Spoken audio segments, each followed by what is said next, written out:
오늘 이 아침 우리에게 주시는 하나님의 말씀은 시편 3편 1절에서 8절까지의 말씀입니다. 여호와여, 나의 대적이 어찌 그리 많은지요. 일어나 나를 치는 자가 많으니이다. 많은 사람이 나를 대적하여 말하기를 그는 하나님께 구원을 받지 못한다 하나이다. 여호와여, 주는 나의 방패시요 나의 영광이시요 나의 머리를 드시는 자이시니이다. 내가 나의 목소리로 여호와께 부르짖으니 그의 성산에서 응답하시는도다. 내가 누워 자고 깨었으니 여호와께서 나를 붙드심이로다. 천만인이 나를 애워싸 친친다 하여도 나는 두려워하지 아니하리이다. 여호와여, 일어나소서. 나의 하나님이여, 나를 구원하소서. 주께서 나의 모든 원수의 뺨을 치시며 악인의 일을 꺾으셨나이다. 구원은 여호와께 있사오니 주의 복을 주의 백성에게 내리소서. 이것은 오늘 우리에게 주시는 하나님의 말씀입니다. 할렐루야. 오늘도 우리 함께 예배하는 우리 남동 동산교회 귀한 성도들을 축복합니다. 복된 한 날 되시고 연 주간도 예수 이름으로 승리하면서 사는 삶이 되시기를 주의 이름으로 축원합니다. 오늘 말씀의 제목은 구원은 하나님께 있습니다. 이런 제목입니다. 함께 말씀 나눌 때에 우리가 하나님을 더욱더 깨닫고 발견하고 또 모시고 섬기며 그 능력을 경험하는 성도들 되기를 소망합니다. 모피의 법칙이란 게 있습니다. 어떤 일을 하는 데 있어서 좋은 일이 일어날 가능성도 있고 좋지 않은 일이 일어날 가능성도 있는데 나에게는 항상 좋지 않은 일이 일어나는 것처럼 보일 때 머피의 법칙, 그런 표현을 씁니다. 그런데 그 반대의 경우도 있습니다. 머피의 법칙에 반대되는 것, 셀리의 법칙이라는 게 있습니다. 셀리의 법칙은 어떤 일이 꼭 나에게 유리한 쪽으로 일어난다 라고 하는 생각이 드는 겁니다. 일이 잘 풀리는 것이겠죠? 일이 형통한 것일 겁니다. 나에게 좋은 일이 연이어서 자꾸 생기는 것 같아? 그러한 생각이 드는 경우입니다. 어때요? 여러분들은 요즘 머피의 법칙이 작용하는 것 같습니까? 아니면 셀리의 법칙이 작용하는 것 같습니까? 어떻습니까? 나쁜 일이 계속 연이어 벌어집니까? 아니면 좋은 일이 자꾸 생겨나는 것 같습니까? 이러한 일 저러한 일들이 세상살이에 참 많이 있는데 나는 어떤지 한번 생각을 해 보십시오. 사실 머피의 법칙이나 셀리의 법칙이나 심리적인 문제입니다. 실제로 늘 안 좋은 일이 생겨나는 그러한 경우도 없고 늘 모든 일이 다 잘 되고 다 형통하고 다 성공하는 일만 연이어 생겨나는 경우도 없습니다. 생각에 따라서 달라지는 거예요. 안 좋은 일이 자꾸 생겨나는 것 같다 하는 그러한 생각이 들면 자꾸 좋은 일도 안 좋게 여겨지는 것이고 또 좋은 일이 자꾸 생겨나는 것 같다, 안 좋은 일도 좋게 여기면서 살아가면 그렇게 느껴지는 거예요. 심리적인 문제다 하는 그러한 생각을 해봅니다. 우리 그리스도인된 남동 동산교회 귀한 성도 여러분, 우리 성도들은 항상 긍정적인 생각으로 좋은 일, 기쁜 일, 감사한 일, 놀라운 일, 신비로운 하늘의 복을 누리면서 사는 귀한 성도들이 다 되시기를 주의 이름으로 축원합니다. 오늘은 우리 함께 다윗의 이야기를 말씀 나눠보기를 원합니다. 이스라엘의 왕이 되어서 평화롭게 나라를 치리하고 다스리던 다윗의 주변에 문제가 생겨났는데 그 문제는 다름 아닌 자녀들 사이의 문제였습니다. 그런데 그 문제가 좀 심각했어요. 안타깝지만 가늠의 문제도 있었고 살인의 문제도 있었습니다.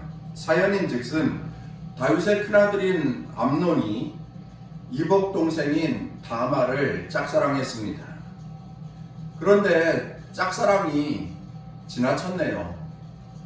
선을 넘었습니다. 그래서 엉뚱한 짓을 하고 말았는데 다말을 성폭행하는 그러한 사건이 벌어지고 만 것입니다. 그러더니만 다말을 모른 척하는 거예요. 쳐다보지도 않는 겁니다. 얼굴을 가리는 거예요. 세상 말로 차버렸다. 그런 상황이 된 것입니다. 아주 나쁜 사람이죠. 아주 나쁜 인간입니다. 그런데 다말에게는 친오빠 압살롬이 있었는데 이 압살롬이 그만 여동생 다말이 능욕을 당하였다라고 하는 소식을 듣고서는 그 마음속에 복수심을 불태우는 것입니다. 그러더니만 사고를 냈네요. 이복형 암논을 살해하고 만 것입니다. 그렇게 다윗의 자녀들 사이에 간음사건, 살인사건, 엄청난 일들이 벌어지게 되었습니다. 벌어지지 말아야 되는데 이 일도 그렇고 저 일도 그렇고 속상하고 안타까운 일들이 벌어지고 말았습니다. 그렇게 살인을 저지른 압살롬이 아버지의 눈을 피하여서 도망을 쳤습니다. 그래서 그 술 땅이라고 하는 곳에 가서 머물렀는데 세월이 3년이 지났습니다. 그런데 신하들이 다윗 왕에게 이제 압살롬 궁궐로 들어오라고 하지요. 자꾸 청하는 거예요. 그 정도면 감옥살이 한 거나 진배 없는데 그냥 이제 궁궐로 들어와서 살게 하지요. 이 신하들이 자꾸 청하니까 다윗 왕이 어쩔 수 없이 압살롬을 궁궐로 불러들이기는 하였는데 압살롬을 불러놓고도 2년 동안 다윗 왕이 아들 압살롬을 만나지 않았습니다. 그렇게 2년의 세월이 흘러가면서 압살롬은 혼자 생각했습니다. 그리고 혼자의 생각 속에 갇히게 되었습니다. 어떤 생각입니까? 아버지가 나를 미워하는구나. 아버지가 나를 너무너무 미워하고 싫어하는구나. 아버지가 나를 죽이지는 않을까? 이러다가 내가 죽는 거 아니야? 그런 생각이 압살롬의 생각 가운데 가득하게 되었는데 그러한 생각을 하면서 반역을 꾀하기 시작을 하였습니다. 그것이 자신이 살아가야 할 인생이라 그렇게 생각한 것입니다. 압살롬은 백성들에게 인기가 굉장히 높았습니다. 잘생겼던 모양이에요. 성경에 보면 머리털도 아름다웠다. 그렇게 기록되어져 있습니다. 머리털이 아름다웠대요. 나 같은 대머리가 볼 때에는 너무 부러운 그러한 이야기입니다. 아무튼 백성들이 압살롬을 보면서 흠모할 만한 그러한 외양, 용모를 지니고 있었던 모양입니다. 그런데 한 가지 더, 그는 매우 친근했습니다. 그래서 매일 아침이면 일어나가지고 성문으로 나가서 백성들의 이러한 저러한 사정을 듣고 이런저런 아픔을 듣고 그들의 민원을 해결해 주고 그러한 일을 하는 거예요. 그러한 결과 백성들에게 인기가 높아져만 갔지요. 백성들에게 칭찬을 받습니다. 백성들에게 존경을 받습니다. 그 인기가 하늘을 찌를 만큼 압살롬의 인기가 백성들에게 대단했습니다. 그러한 사실을 알면서 압살롬은 음흉한 계획을 실천하게 됩니다. 백성들이 자신들을 좋아하고 자신을 칭찬하고 또 아낀다라고 하는 그러한 사실을 알고서는 압살롬은 헤브론으로 가서 자칭 이스라엘의 왕이 되었습니다. 결국 아버지를 반역한 것입니다. 상황이 이렇게 되었어요. 예루살렘에는 아버지 다윗이 왕으로 있고 또 이스라엘의 북쪽에 있는 헤브론에는 압살롬이 스스로 왕이 되어 있고 한 나라의 왕이 둘이 되었습니다. 이제 백성들은 둘 중에 하나를 선택해야 했습니다. 여러분 그냥 상식적으로 생각해도 다윗 왕을 잘 섬기는 것이 마땅한 거 아니겠습니까? 아들이 아버지를 두고 자기가 왕이 되겠다고 자칭 왕으로 등극하려 한 압살롬, 그거 잘못한 거잖아요. 이게 상식적이지 않습니까? 그게 맞잖아요. 그런데 백성들이 압살롬을 추종했다고 하는 것입니다. 백성들 대부분이 압살롬을 따르기로 한 것입니다. 참 이상한 일이죠. 참 요상한 세상입니다. 그런데 대부분의 궁궐의 참모들도 압살롬 편에 선 거예요. 압살롬이 마음속에 가졌던 음흉한 계획대로 일이 전개되고 만 것입니다. 다윗이 큰 잘못한 거 없어요. 다윗이 큰 문제를 일으킨 거 없습니다. 그런데 세상이 그렇게 되었어요.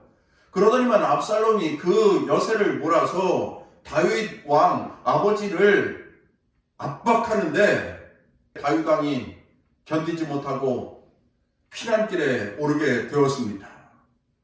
황급하게 궁을 떠나서 도망가야 했습니다.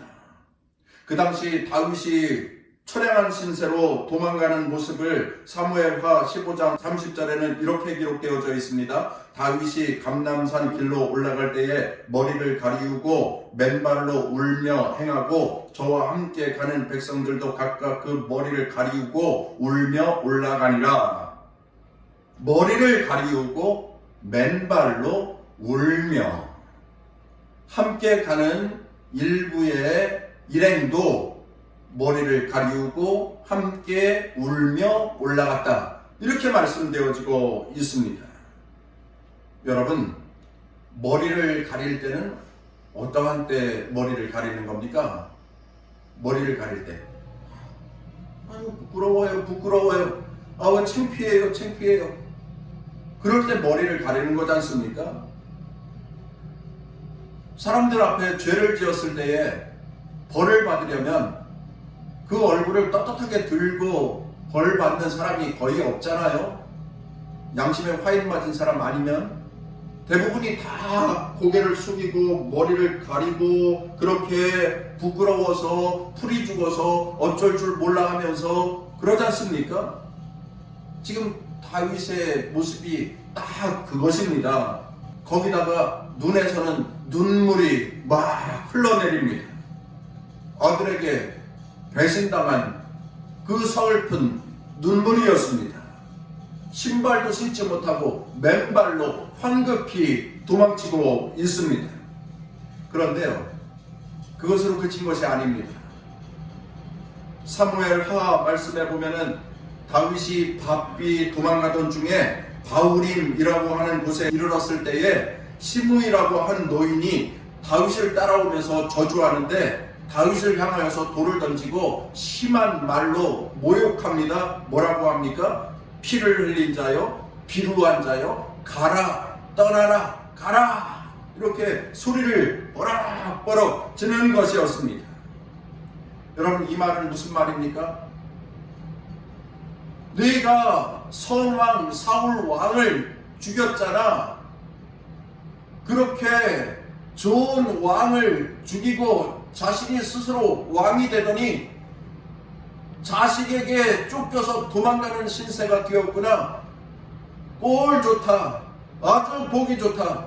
잘 가라. 영원히 가라. 다시는 오지 마라. 그렇게 말하는 것입니다. 불난집에 부채질하고 있는 것이죠. 엎친 데 덮친 격이 되었습니다.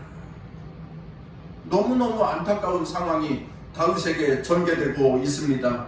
가정에 엄청난 고통스러운 일이 생겼습니다. 자녀들 사이에 있어서는 안 되는 일들이 벌어졌습니다.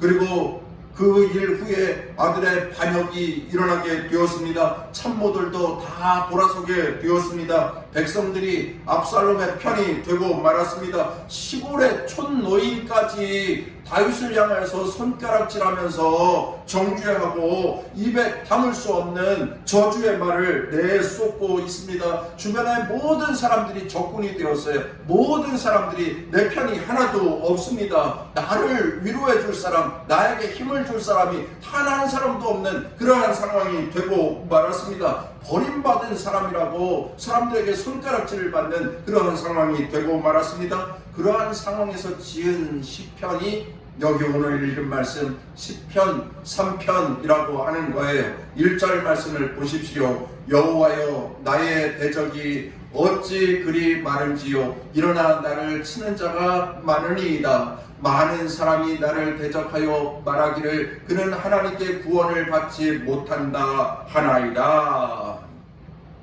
이렇게 고백합니다. 이 말씀을 한마디로 표현하자고 한다면 하나님, 왜 이 일이 나에게 일어나야 합니까?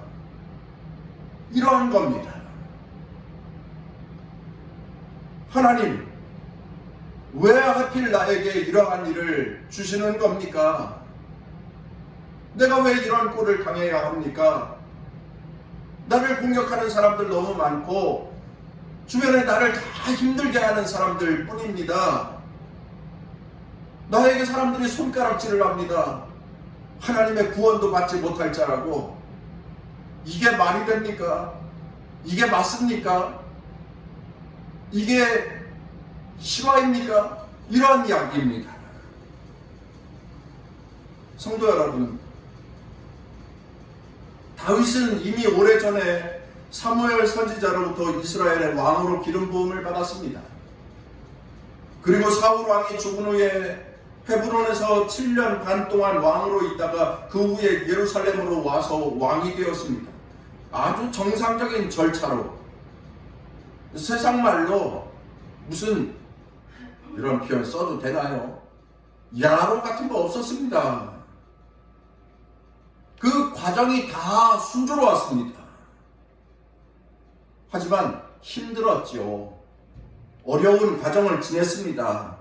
죽을 위기도 지냈습니다. 망명한 적도 있었습니다.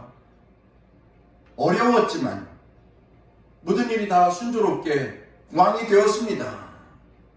그래서 지금 왕으로서 잘 치적을 쌓아가고 있는 때에 나라가 어느 정도로 안정이 되어져 가고 있었는데 그만 있어서는 안 되는 일이 자녀들 사이에 있었고 또 자녀를 통하여서 반역이 일어나게 되었고 그래서 지금 도망자 신세가 되었습니다. 쫓겨가는 신세가 되었습니다. 머리를 가리고 얼굴을 가리고 도망칩니다. 부끄럽기 짝이 없는 그러한 상황이 되었습니다. 하소연할 만한 상황이잖아요. 하나님 어떻게 왜 나에게 이런 일을 어쩌면 이럴 수 있습니까? 사실 생각해보면 다윗이 왕이 되고 싶다고 꿈이라도 꿨습니까? 그런데 어느 날 목동으로 양치기 하고 있는데 사무엘 선지자가 와가지고 형들부터 하나하나 다 보더니 아니라고 그러고 나 양똥 냄새 나는 옷 입고 사무엘 선지자 앞에 갔는데 내 사랑하는 아들이라 하면서 아니 갑자기 나에게 기름 부어주셔서 내가 이스라엘의 왕으로 세움 받게 된 것인데 나는 아무런 생각도 없었어요. 근데 하나님이 전적으로 다 하셨잖아요. 그런데 왜 하나님 이제 와서 이런 일로 인하여서 나를 힘들게 하는 것입니까? 왜 이렇게 비참하게 만드는 것입니까? 왜 이렇게 초라한 꼴로 살게 하시는 것입니까? 왜 하필 나에게 이런 일이 생기는 것입니까? 하소연할 만한 그러한 상황 맞잖아요. 우리도 때때로 그러한 때를 경험할 때가 있습니다. 하나님, 저한테 왜 그러세요? 이러한 탄식이 나올 때가 있습니다. 하나님, 저에게 이러시면 안 되죠. 하나님, 이거 너무하신 거 아닙니까? 하는 항변과 항의가 우리의 입술에서 나올 때도 있습니다. 왜 하필 이때 나에게 이런 꼴을 당하게 하십니까? 상황이 이해되지 않아서 하나님 앞에 항의하고 원망하고 하소연하고 따지고 싶을 때가 있습니다. 왜 하필이면 이러한 문제가 나에게 일어난 것인지, 왜 하필이면 하나님께서 나에게 이러한 고통을 주시는 것인지. 여러분, 우리는 그리스도인이기에 하나님의 존재를 인정하고 하나님을 신뢰하여 믿음으로 살면서 하나님 앞에 감사만 드려야 하는 존재요, 찬송만 드려야 하는 존재요, 또한 하나님께 영광만 돌려야 하는 존재인 것을 우리는 압니다. 그럼에도 불구하고 우리의 입술에서 원망이 나오고 불평이 나오고 그리고 항의가 터져 나올 때가 있습니다. 오늘 이 시편 다윗의 내용을 보면 딱 맞습니다. 입에서 왜 이러시는 것입니까? 하는 그러한 생각이 들고 그러한 항변이 될 만한 그러한 상황입니다. 하나님 왜 나에게 이런 시련을 주십니까? 왜 나에게 이런 고난을 주십니까? 왜 하필 사람들에게 이렇게 조롱당하게 하십니까? 왜 그러십니까? 탄식하는 그것이 그리 무리인 것도 아닌 그러한 상황입니다. 그런데 여러분, 우리는 하나님의 백성입니다. 하나님의 백성은 그렇게 삶이 끝나지 않습니다.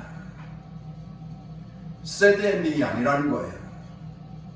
결코 패배로 끝나지 아니하고 결코 멸망으로 끝나지 아니하고 결코 슬프거나 비극으로 끝나지 않는다라고 하는 것은 오늘 본문 말씀도 그렇게 끝나지 않습니다.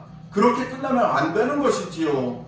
그런데 다윗이 그 사실을 우리에게 보여주고 있습니다. 뒤에 읽은 3절부터 8절의 말씀을 보면 너무너무 고통스러운 상황에서 하나님께 기도합니다. 하나님을 바라봅니다. 하나님을 신뢰합니다. 하나님을 의지합니다. 그리고 그는 고백하는 것입니다. 구원은 하나님께 있습니다. 나의 인생의 구원의 축복은 하늘로부터 임하는 것입니다. 그 다윗의 고백이 말씀 가운데에 계속해서 나오고 있어요. 하나님은 나에게 방패가 되어주시는 분이십니다. 하나님은 나의 머리를 들게 하시는 분이십니다. 하나님은 내가 부르짖을 때에 내 기도를 들으시는 분이십니다. 어떠한 상황에서도 나를 두렵지 않게 하시는 분 하나님이십니다. 하나님은 내게 복을 주시는 분이십니다. 하나님은 구원을 이루시는 분이십니다. 구원은 하나님께 있습니다. 고백합니다. 할렐루야.